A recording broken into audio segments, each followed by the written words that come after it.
how does one overcome depression?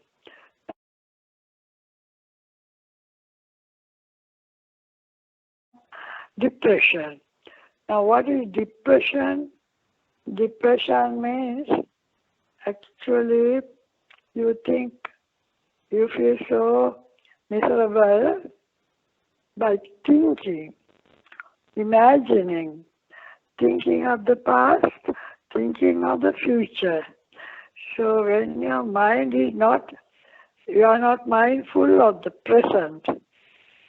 This is a very important thing. This is the thing that the Buddha said, mindfulness of satipatthana. Sati.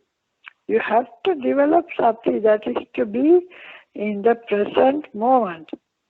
You have to do the work at hand. Whatever you do, you have to do mindfully. You speak mindfully. You think only what is necessary. You don't think of the past. Don't think of the future. Don't live with the past. Don't live with the future. Because the past is dead and gone, and the future has not yet come. So the Buddha said, never mind what happens in the past or future. What you have to do is to concentrate on the present. So whatever job at hand, you have to do it mindfully. That is Kayanupassana. That is to say, bodily action must be done mindfully. Vedananupassana means feelings you have to understand mindfully. It's a good feeling. It is a bad feeling. It comes and goes. It never stays. So, don't become carried away by feelings. Don't get carried away by good feeling. Don't get carried away by bad feeling. So that is Vedananupassana. Then Chittanupassana. Don't get carried away by the thoughts. Sometimes you are a thought of anger and you get carried away. You think of it again and again. Then you speak and do things. Stop it. As soon as you think, you must say, now my mind is with anger. It is of no use to me or others. If I speak with anger, there will be trouble. If I imagine things with anger, then again I imagine unnecessary things. So anger must be switched off by seeing the anger and getting rid of it at a mental level. That is Chittanupassana. Then any other thought, say, a thought of pride and conceit.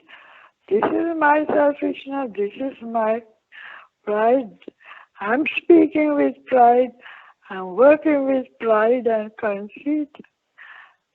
I have no right, I'm trespassing on others. Like that you have to blame yourself and get rid of your pride and conceit and ego and selfishness. So to see your own defilement at a mental level, that is mindfulness of the mind. So mindfulness of speech, you speak the right word, the right time, and you speak with moderation, not too much, don't get into argument, that kind of speech. Regular, that is also with mindfulness.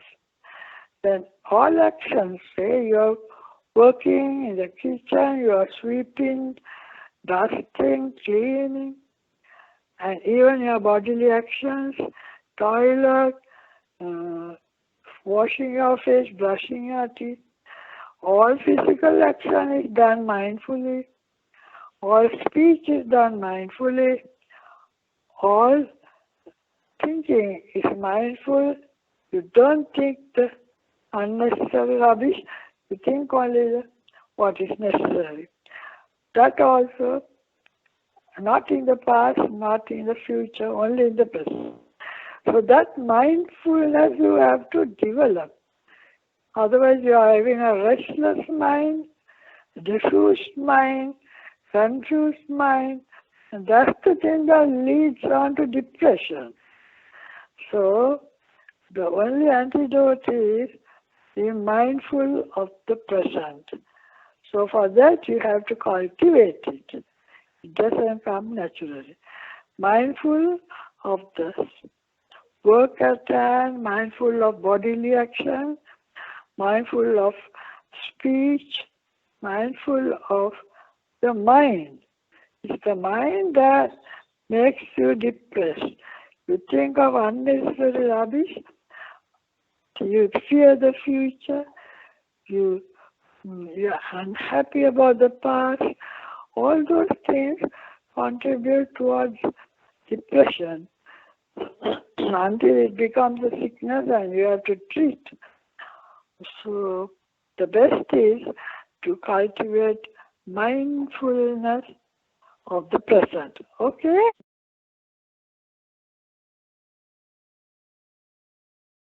How does one come out of a state of depression? Can the Dhamma help?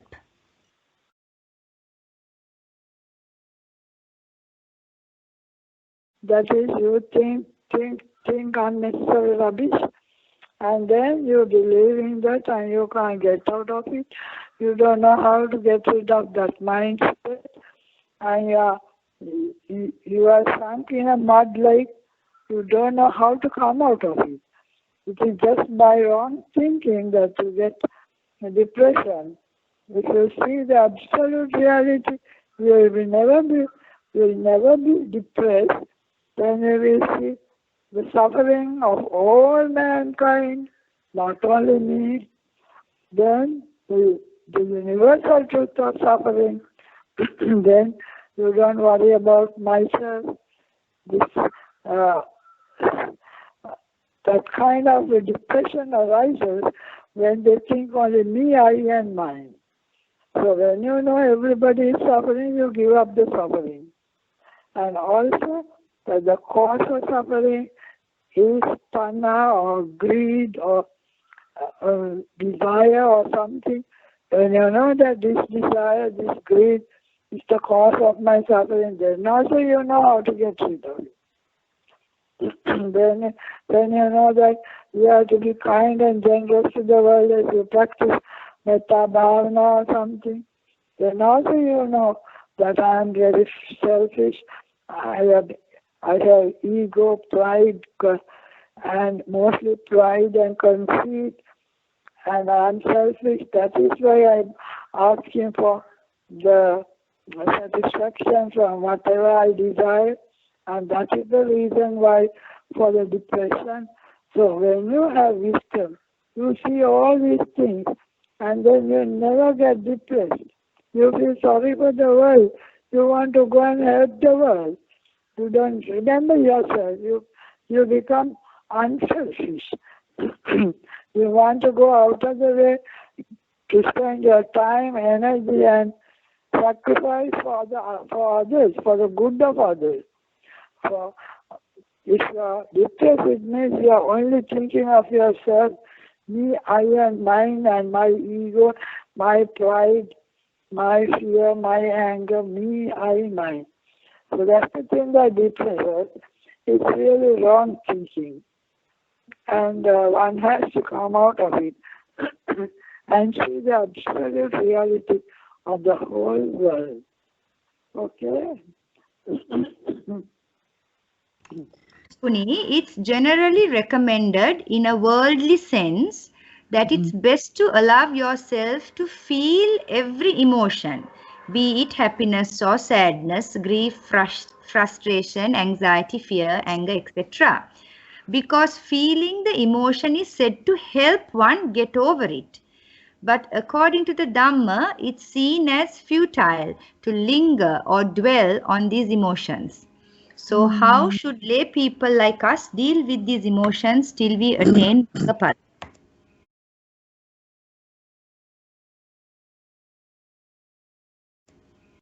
No, the emotions are a habit in the mind. It has to you have to get rid of that. When anger is an emotion. Get rid of it, see it and allow it to pass. Don't act on it. Emotion is for worldly people who don't know any Dhamma. If you know the Dhamma, when anger arises, you know how to get rid of it. When emotion of greed arises, you know how to get rid of it. So, having emotion is a very subhuman thing.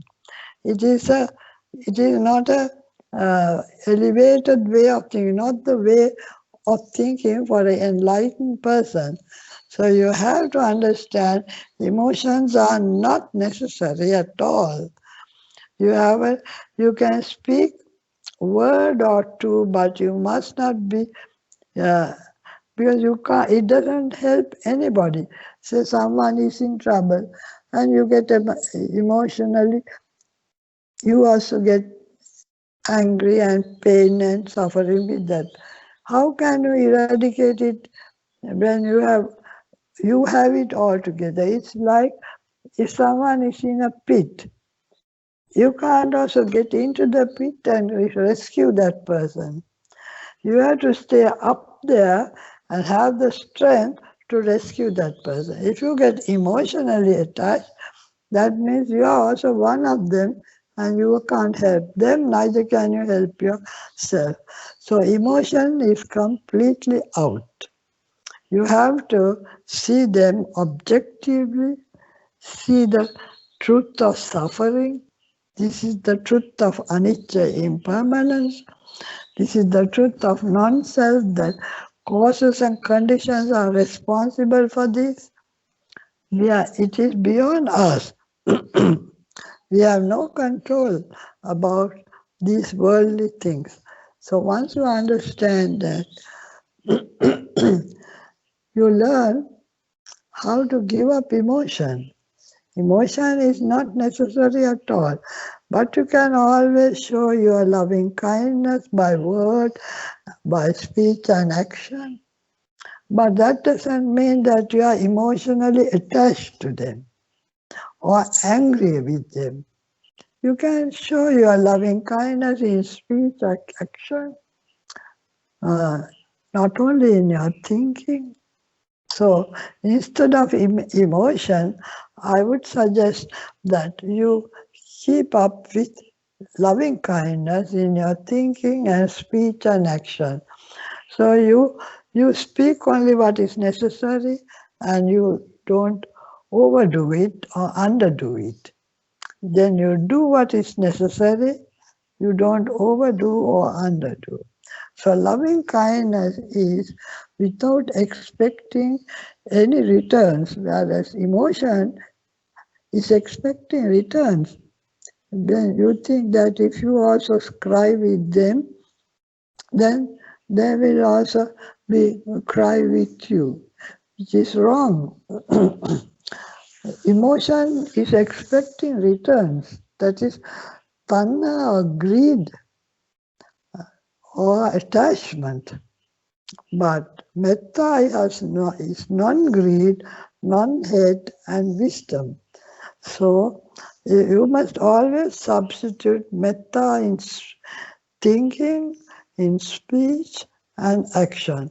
So in metta, you don't expect returns, but you speak the right word, you do the right thing, you think the right way, and you don't think in terms of me, I, and mine, and expect people to give you things because you believe in ownership, in emotion.